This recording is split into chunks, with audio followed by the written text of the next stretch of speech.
What's up, everybody? It is Broken Havoc right here on the Broken Havoc podcast, here to review AEW Dynamite from July 21st, 2021. It's FYTER Fest Night 2. Of course, with the elephant in the room, yes, I haven't been uploading videos since last Wednesday's Dynamite review, and as you can see on my Dynamite review, I was kind of rushing things a little bit. I didn't go too in-depth. I was kind of rushing things a lot. That is my fault, considering the fact that there was a lot of things going on during that period of time, during the time of SmackDown, then Money in the Bank, and then Raw. I was pretty busy with a lot of things, and of course I was on vacation, so it really took time away from me uploading videos, so I apologize for that. But I did catch up with the SmackDown show. I did catch up at the beginning of Money in the Bank, but I actually did not watch the match with Edge and not Edge and John. Yes, I know John Cena came back, which I will talk about on my SmackDown review from this week. But I did not watch the match with Roman Reigns and Edge, but I did catch up in the beginning of the show. I actually did watch the show live. The thing that sucks is the freaking time difference. Here in the U.S., it's 8 o'clock. 8 o'clock in Portugal, it's 1 in the morning. It's hard. It's hard to watch a live show, especially during that period of time, and you're kind of convoluted with the time difference. But I know I did watch the beginning of Money in the Bank. What are my thoughts? The beginning of Money in the Bank was kind of I did watch the men's Money in the Bank match. I was able to watch the men's Money in the Bank match. I will say it was a really good ladder match. I did not watch Edge and Roman Reigns in full. I will be watching that right after I film this review. So yeah, and I also know that John Cena came back, that is something I'm extremely happy about. We're finally going to be getting we're finally going to be getting Roman Reigns versus John Cena at SummerSlam in Las Vegas. I'm excited to see. I know you are. But we're going to be talking about FYTER Fest Night 2. What are my thoughts on this show? This was a really good show for Dynamite. Dynamite for the past couple of weeks have been on a roll. And again, I apologize if I was rushing a little bit on my review the last week. I literally had to get that review out of the way. But if I kind of missed stuff, what are my thoughts? Last week's show was really awesome. I really enjoyed the show. Of course, we had the brawl with Malachi Black and Cody Rhodes, which was awesome, by the way. But this week, of course, took place at the Curtis Caldwell Center in Garland, Texas, with a capacity crowd. I will say this, man, ever since crowds came back, especially for AEW, man, the crowd was on fire. And this show is absolutely no different. Of course, we had a main event with LanceArcher going up against Jon Moxley for the IWGP United States Heavyweight Championship. Man, we got a lot of New Japan matches going on AEW Dynamite regarding the IWGP US title. That's great to see. Of course, we had the IWGP US title being defended the last week with Jon Moxley going up against Carl Anderson in a really good opening match. But I will talk about that match later on. Of course, we got the first labor of Jericho to start off FYTER Fest Night 2. So basically, the whole stipulation of this match is it's Chris Jericho versus Shawn Spears, and the stipulation of this match is Shawn Spears can use the chair, but Chris Jericho cannot. So MJF is on commentary, and I will say this: MJF on commentary is just pure gold. He's your typical heel, but I don't know, it brings some kind of essence to MJF, especially when he's on commentary. I really enjoy MJF being on commentary. So the match starts. Overall thoughts on this match: this is a really good match to start off the show, especially the back and forth later on. We got a right hand by Jericho. We got a couple chops by Jericho. We got a takedown after that by Jericho. Jericho tries to use the chair, but Aubrey Edwards tries to take it away from Jericho because the stipulation states that Shawn Spears can use the chair, but Jericho cannot.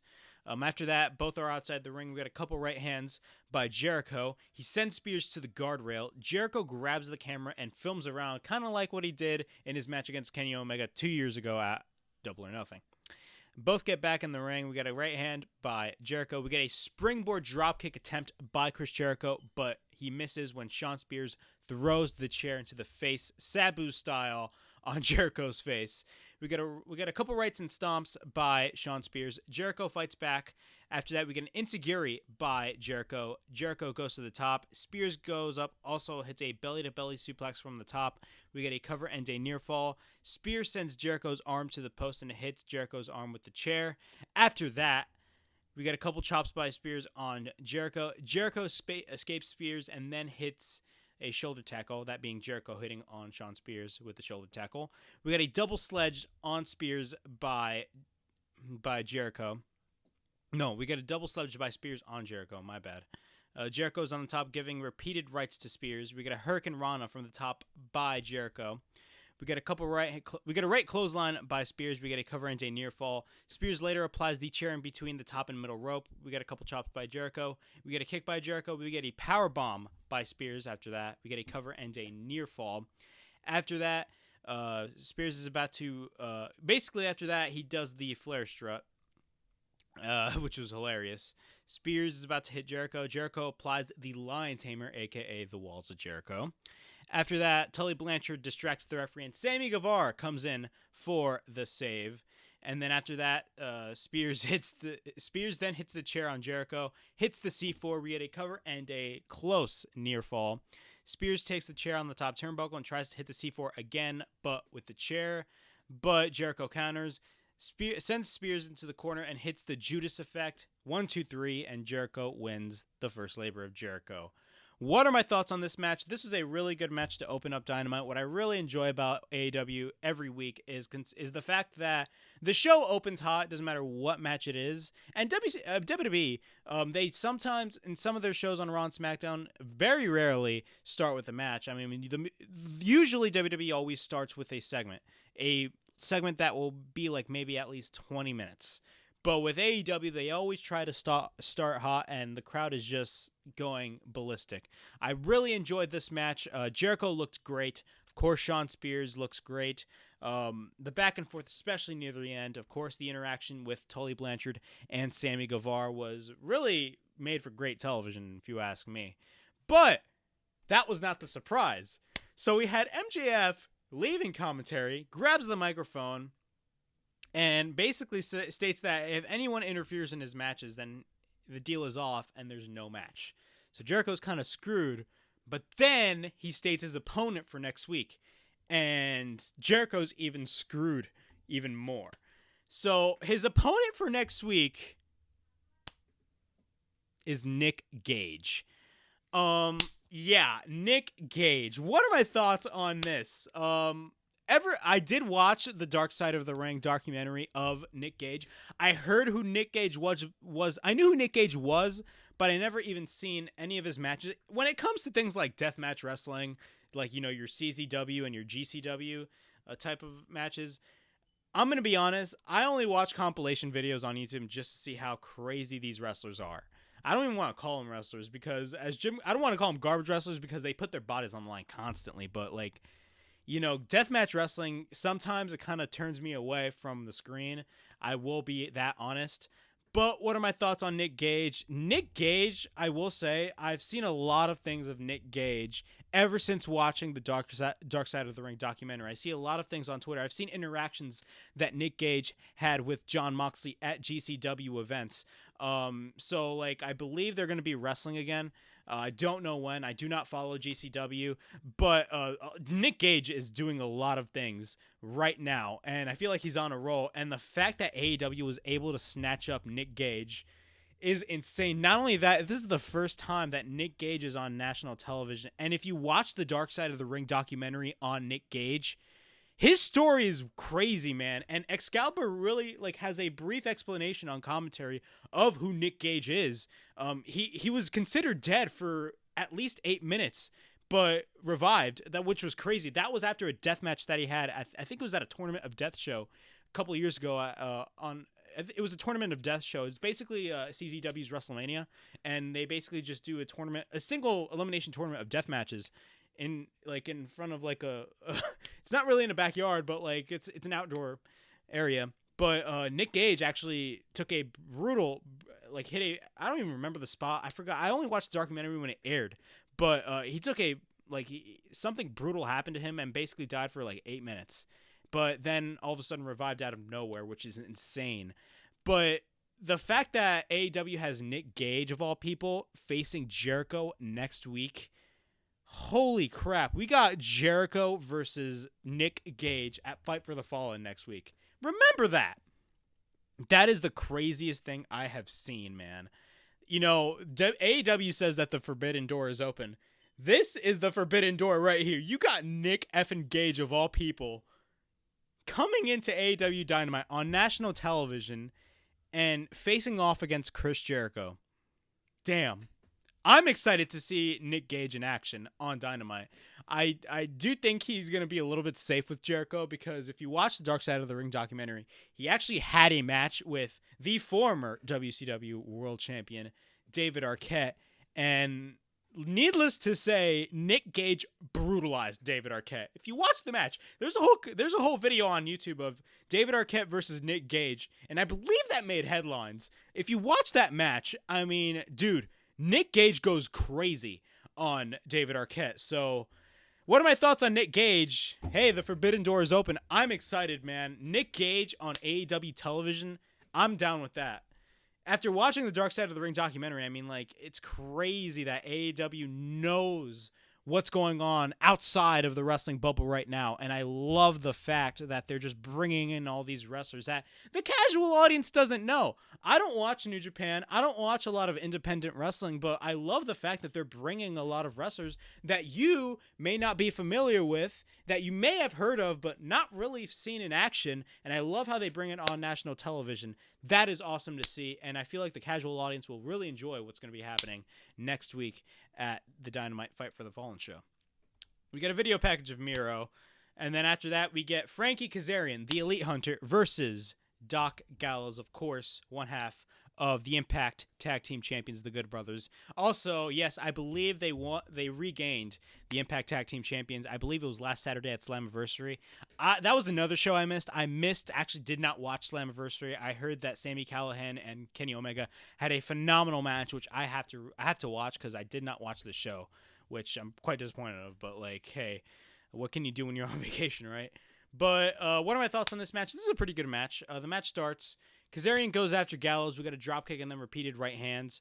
Gallows fights back. Both exchange chops. We got a dropkick by Kazarian. Then a big boot by Doc Gallows. Gallows works on Kazarian, sends Kazarian to the outside. Carl Anderson with a cheap shot on the outside when the referee's not looking.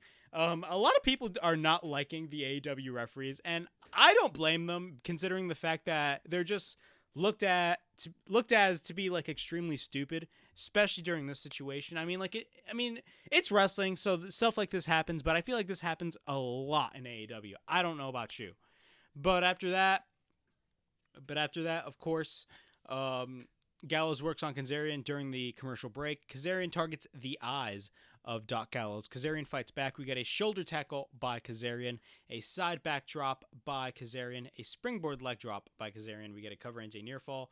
Kazarian tries to apply the crossface chicken wing, of course, shade to Bob Backlund. Anderson interferes with the referee not looking. Big boot by Gallows. Gallows plants Kazarian to the mat. We get a cover and wins the match. Overall thoughts on this match. This was a pretty short match, but it was not a bad match. But, of course, the highlight was after the match. Then the Good Brothers begin to attack Kazarian repeatedly. Then, all of a sudden, out of nowhere, hit the Magic Killer on Frankie Kazarian. Then Kenny Omega and Don Callis come out. Then the Good Brothers continue to attack Kazarian, and basically Omega states that the Elite Hunter has become hunted.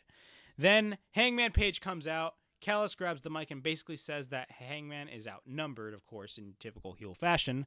Then what happens is that he asks Hangman if he is that stupid or if he is drunk. That was a pretty funny line.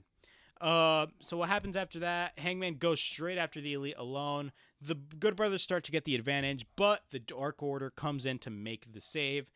Of course, then Alex Reynolds hits the stunner, and then Hangman hits the buckshot lariat. What are my thoughts on this segment? Kenny Omega and Hangman Page have been having really good segments for the past 2 weeks on Dynamite. I will say that. Of course, they're building up most likely for a match with Hangman Adam Page versus Kenny Omega at All Out September 5th in Chicago, which is one of the most anticipated wrestling shows of the year, mainly because of the fact of the rumors that were going on in recent days, considering the rumors of AEW signing Bryan Danielson and CM Punk, which I will talk about later on in this video, or maybe I'll make a video talking about that. I don't know. I'll probably talk about it on this review. All right. So next up, we got Brian Cage with Dasha Gonzalez in a backstage interview. Shows video package of Team Taz and Ricky Starks. Of course, if you guys saw Dynamite last week, Ricky Starks beat Brian Cage with the help of Hook and Powerhouse Hobbs, which I will say that was a really, really good match. The crowd was on fire, especially when Ricky Starks hit the spear after Hobbs hit Brian Cage with the FTW title. The crowd went ballistic after that. I will say that. But, I mean, the match was really good. I really enjoyed the match. And basically in that video package, Taz states that they're going to have a celebration. And after that, Cage asks Dasha if they're still in the building. She doesn't know, and says that the celebration works out because he loves celebrations. So next week, Brian Cage is definitely going to be at that celebration, and he's going to come in pissed. All right, next match. We got Wheeler Yuta versus Darby Allin. This was a pretty entertaining match. Of course, Wheeler Yuta wrestled Sammy Guevara in a really good match last week. He was really impressive in that match against Sammy Guevara. Of course, he's wrestling Darby Allin in this particular match. I will say this match was really good. I loved the little nod with Orange Cassidy and Sting. That was the funniest thing I've seen throughout this entire show. But the match starts. Both lock up. Darby is selling the injury, of course, from last week because he had the coffin match with Ethan Page, which was a really good coffin match. I will say that. It was a really good match. And, of course, he did the coffin drop through the coffin on Ethan Page inside, which I kind of messed up my words there. My apologies. But he did the coffin drop onto the coffin after the match was over. So he's selling the injury from last week. We get an arm drag by Darby. We get a crucifix pin attempt by Darby. Darby works on Wheeler after that. Yuta takes Darby to the top rope. We get a cover into a near fall. Works on Darby on the outside. Yuta takes Darby off the top rope, then applies the flying octopus hold. Darby escapes that hold. We get a back elbow by Darby Allin. We get a German suplex by Yuta. We get a cover into a near fall. Yuta goes to the top. Darby takes him down. Darby goes to the top, hits a superplex on Wheeler Yuta, which was awesome. Cassidy then and Sting, Orange Cassidy and Sting have a face-off after that, and they do those amazing super kicks. And you know the crowd was into it. Of course, I was into it, bro. Those were awesome kicks, bro. Orange Cassidy does amazing kicks. Same as Sting. After that, we get a roll up by Yuta. We get a near fall. Literally, Darby Allin. I forgot to mention, Darby Allin was like, "Sting, what are you doing?" So then we get a roll up by Yuta. We get a near fall. We get a crucifix pin by Darby, and then we get a near fall. Darby proceeds to hit the stunner. Darby goes to the top. He hits the coffin drop on Yuta and wins the match. Then after the match, the Blade out of nowhere attacks Orange Cassidy with the brass knucks, and they later have a match tonight.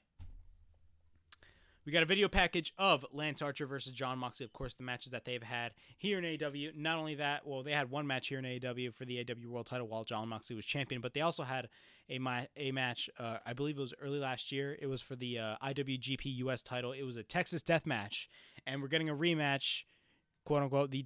We're getting a rematch of the Texas Deathmatch in this show, which I will say was a really, really good match.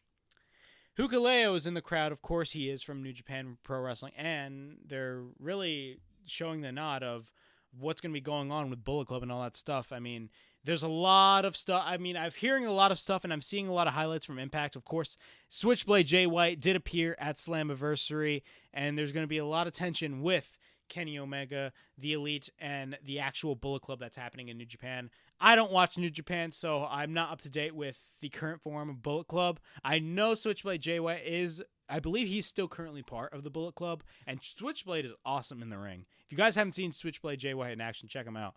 But I don't watch New Japan. But of course, I do have a Bullet Club shirt. I will say that. But that was during the height of the Bullet Club when Kenny Omega, the Young Bucks, were like at the height of their careers. The reason why I have a Bullet Club shirt and a Bullet Club sweater and an Elite backpack is because of the fact that these guys were extremely popular. Not only that, you'd see the shirts everywhere, and I kind of wanted to join in on the fun. I'm going to be 100% honest. I don't care what anybody says. I was doing that. But of course, I mean, I was watching Being the Elite and stuff, and you know, it was really fun to watch. But little backtrack on that. We get Dr. Britt Baker, DMD, going up against the Native Beast, Nyla Rose, for the AEW Women's Championship. What are my thoughts on this match? This was an okay match. It was not the best match in the world. It was kind of boring, especially in the beginning stages. It was a little bit better later on. The match starts. Both lock up. We got a shoulder tackle by Nyla Rose. We got a waist lock by Rose. We got a takedown by Baker. Works on the arm of Rose. After that, Baker's in the corner. We get a roll up by Britt Baker. We get a near fall. We get a cover again, and then another near fall. Right hands by Baker. Rose picks up Baker after that. She throws Baker. We got a senton by Rose. Rose tries to suplex Baker, but fails to do so. Britt escapes the middle rope with the help of Rebel, not Reba. Baker drives Rose onto the turnbuckle, works on Rose during the commercial break. Rose plants Baker to the mat. We got a backbreaker, multiple backbreakers by Nyla Rose. We got a splash in the corner by Nyla. Nyla misses the cannonball in the corner. We got a sling blade by Britt Baker. We got a backslide attempt. We got a near fall. Cover again and a near fall. Baker puts the glove on. After that, Rose is behind, but Baker counters, and we get a near fall. Baker tries to apply the lockjaw, but Rose hits the Death Valley driver. We got a diving knee drop by Rose. We get a cover and a near fall. Swinging neck breaker by Baker. Kick by Baker. We get a second kick. Cover and a near fall. Nyla hits the choke slam on Britt Baker. We get a cover and a near fall. A second crucifix pin attempt, then a near fall. Baker with the curve stomp, so she pulled the Seth Rollins. Baker with the second curve stomp. We got a cover and a near fall. We got a right forearm by Nyla Rose. Rebel interferes and distracts the referee. Baker pulls an Eddie Guerrero by throwing the belt on Nyla Rose, which I really enjoyed that spot. But Nyla quickly threw the belt back at Britt Baker. Britt Baker gets caught. Rose then proceeds to hit the Beast Bomb. We get a cover and a near fall. Baker counters the second Beast Bomb and applies the lockjaw, and Nyla taps out. Britt Baker retains the AEW Women's World Championship. What are my thoughts on this match? As I stated earlier, the beginning portions of this match were kind of boring, but later on, I will say this match was really entertaining, especially with that little tribute to Eddie Guerrero when Britt Baker tried to basically throw the belt, tried to lay down, but instead, Nyla Rose just threw the belt back, and I don't know why she did that, but like it kind of made Britt Baker look stupid. But I love the entertainment value of it. You know what I mean? I really enjoyed that little tribute to Eddie Guerrero. It was really good to see. We get a press conference segment, a pre-taped segment of a press conference with Santana and Ortiz and FTR for their match next week at Fight for the Fallen.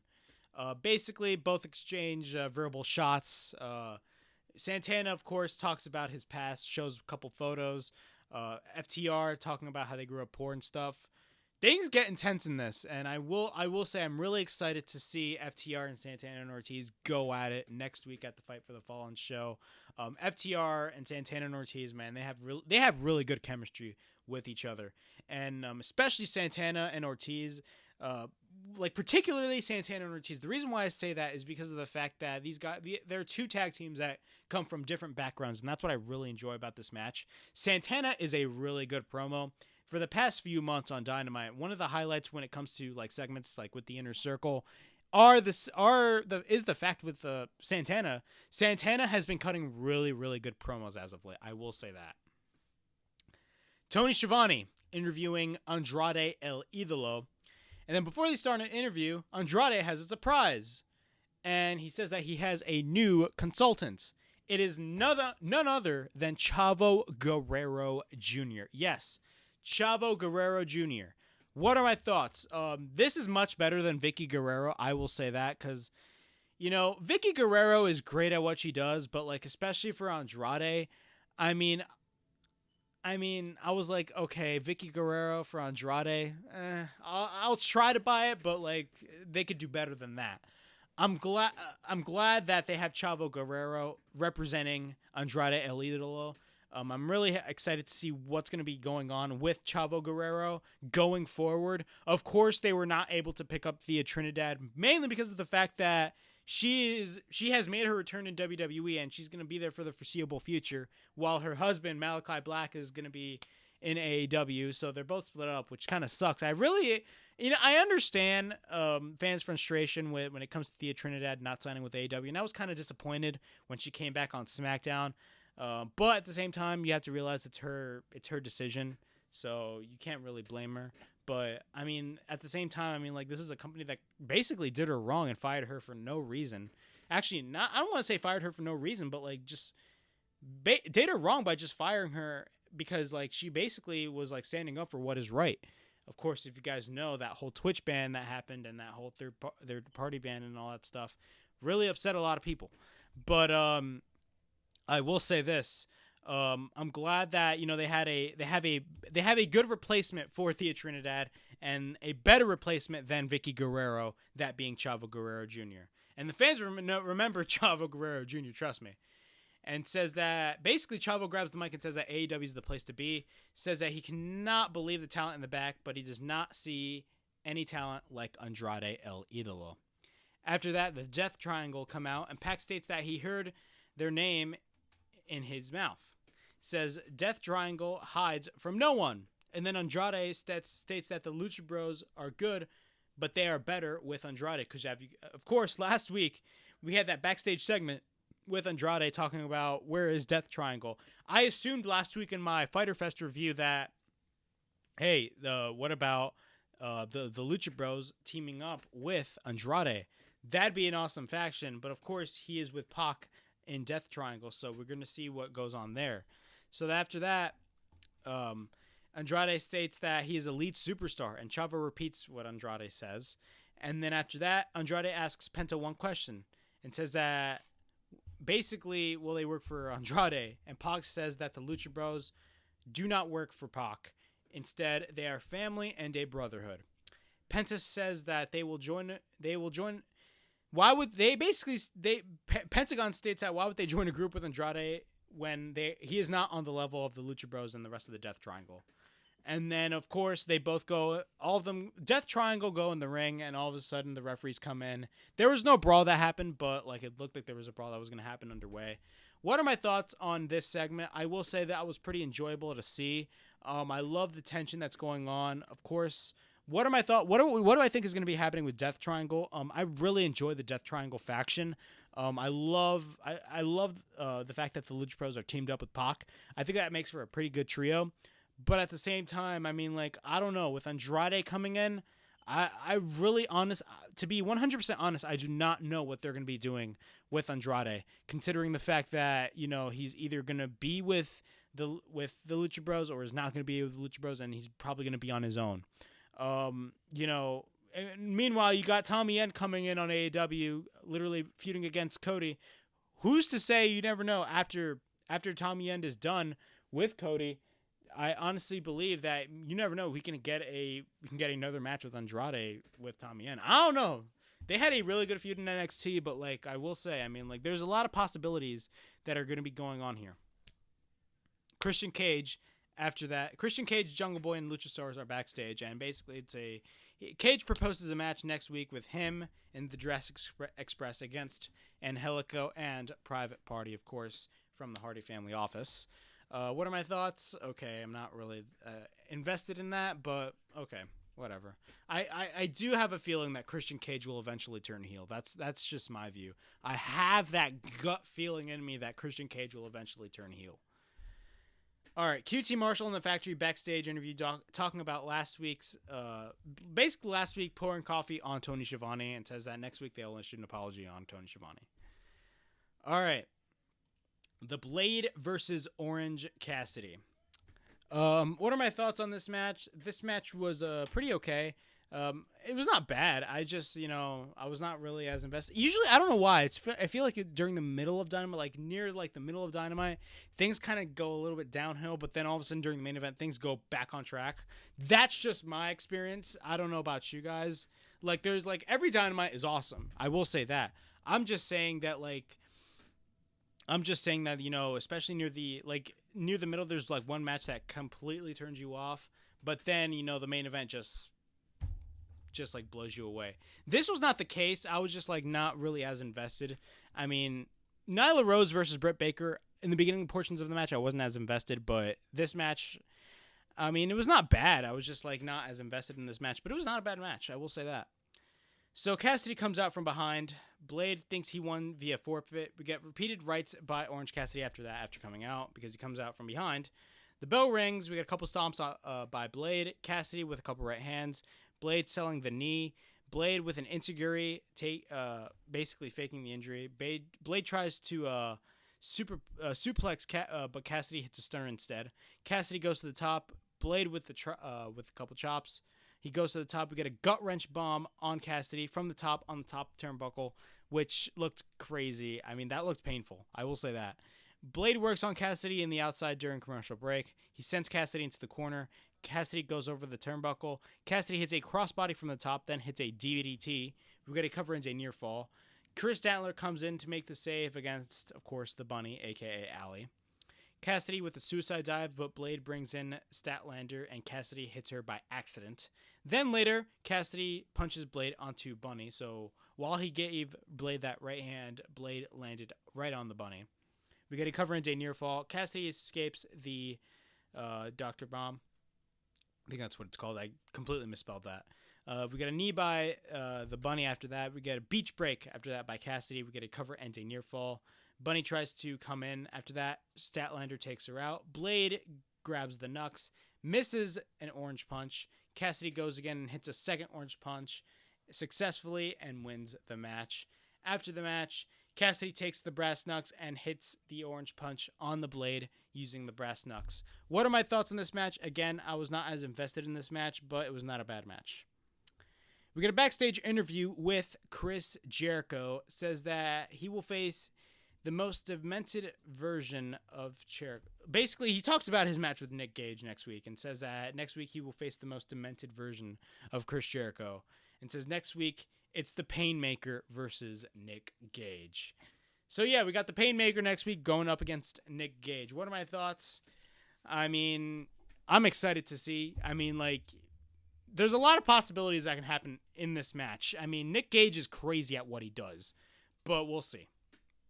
Then we get a video package of Malachi Black and Cody Rhodes for their match August 4th at the Dynamite Homecoming. I honestly thought they were going to book this match at All Out, but I mean, All Out is in September 5th. But I mean, I feel like I think AEW thinks that match is a little bit too late and it'd be a little bit too much of a build. But of course, I mean, they're gonna be having a match August 4th on Dynamite. So yeah, do I think it's a little too early? Yeah, I think they should have booked that match for All Out. But hey, I don't know about you, but I would have just booked that match for All Out.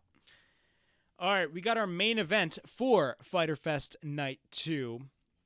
LanceArcher versus Jon Moxley in a Texas Deathmatch for the IWGP United States Heavyweight Championship. This match is contested under New Japan rules. The only way to win this Texas Deathmatch is by knockout or submission. I will say this about this match. This match was extremely brutal, especially near the end. I really enjoyed this match. Both brawl when the match starts. Moxley hits Archer with the cane. Archer tries to chokeslam him. Both exchange shots. We get a pounce by Archer. We get a cannonball by Archer. Archer hits Moxley with the cane. Moxley with the shoulder tackle onto the guardrail. Both are in the crowd. Both exchange shots in the crowd. Moxley begins to take control. Moxley with the leap. Archer throws a fan on Moxley. That was probably a planted fan, I will say that. After that, Archer takes Moxley and just ragdolls him. Back in the ring, clothesline over the top rope by Moxley. Moxley tries to hit the suicide dive, but Archer hits a right hand. Archer exposes the mat. DDT on concrete by Moxley. Archer tries to get back up, but at this point he is busted open. Moxley reveals a fork and then stabs Archer repeatedly with the fork. Moxley sets up tables during the commercial break. Lots of weapons at this point are filling the ring. Moxley sets a chair on Lance Archer's leg and drops on Archer's leg from the middle rope. Both exchange shots. Before that, Moxley's about to hit Archer with the top of the trash can, basically a trash can lid, but Archer hits a right hand on Moxley while he has the trash can lid. Then after that, both exchange shots. Moxley bites the face of Archer after that. Archer begins to gain control. Moxley hits a release German suplex, and then after that, Archer no-sells. We get a big boot by Archer. Archer plants Moxley onto the mat, tries to pin Moxley but cannot because it's under New Japan rules and there's no pinfalls. Archer hits Moxley with the trash can. Then Archer sets 2 chairs. Moxley's busted open at this point. Archer tries to hit the blackout, but Moxley counters into a low blow. Moxley sets the chairs. He turns them around, pointing each back of the chair, pointing onto each other. Then Archer, after that, chokeslams Moxley onto the chairs, which looked extremely nasty and painful. I will say that. We get a boot by Archer, goes after Moxley, but Archer counters with a lariat. Then Moxley proceeds to hit the paradigm shift. Archer flips off Moxley after that. Moxley stabs Archer repeatedly with the fork again. That was kind of brutal, I will say that. Moxley grabs the barbed wire board, then grabs the second barbed wire board from top of the 2 tables. Moxley and Archer are on the apron. Tries to hit the paradigm shift on Archer, but Archer stabs Moxley with the fork, then hits a chokeslam on Moxley through both tables while the barbed wire board is on top of the tables. The referee counts up to 10. Archer wins the match. LanceArcher is your new IWGP United States Heavyweight Champion. Wow. What are my thoughts on this match? This was a really good match to close off Dynamite. A really brutal match to close off Dynamite. One thing I like about AEW a lot is the fact that matches mean something, and most matches feel important, especially their main events. Their main events are just not tag matches. Their main events can be matches like this, a Texas Deathmatch. I really enjoyed LanceArcher and Jon Moxley. They wrestled really well. I loved the back and forth storytelling with LanceArcher and Jon Moxley, especially near the end. Of course, Moxley hitting the paradigm shift, then after that, Archer no-selling it. Going back and forth, each one hitting a move, but then each one of them going back up after they get a move hit on them. You know what I mean? I really enjoyed that chemistry. The brutality of it, of course, that table spot, which looked devastating. Really awesome match to see, I will say that. Hikuleo comes in the ring and faces off with LanceArcher. Of course, they got a match next week at Fight for the Fallen for the IWGP US title. This match was not only good, but this match, of course, was important considering the fact that this is the first time a New Japan title changed hands on an AEW broadcast. And, it goes to show you that just because it's another promotion's title that is being defended on another show, I mean, there's no buts or ifs. Like, there can probably be title changes, and we've seen it right here with LanceArcher winning the IWGP US title against Jon Moxley. So, what are my thoughts? This was an awesome match. I really enjoyed this match. Overall thoughts on this show, this was an awesome show to see. It was really enjoyable. Of course, AEW has been on a roll for these past few weeks ever since the crowds have been coming back. And who knows? I mean, there's a lot of rumors speculating about what is going to be going on with AEW, especially signing 2 guys, signing guys like Bryan Danielson and signing guys like CM Punk. I will probably make my own video talking about that later on in the future. I do not know when, but I mean, things are looking good for AEW on the AEW side, and I'm really excited to see what goes on with AEW in the near future. Overall thoughts on Dynamite, amazing show. I really enjoyed it. That was my Dynamite review. Really awesome show.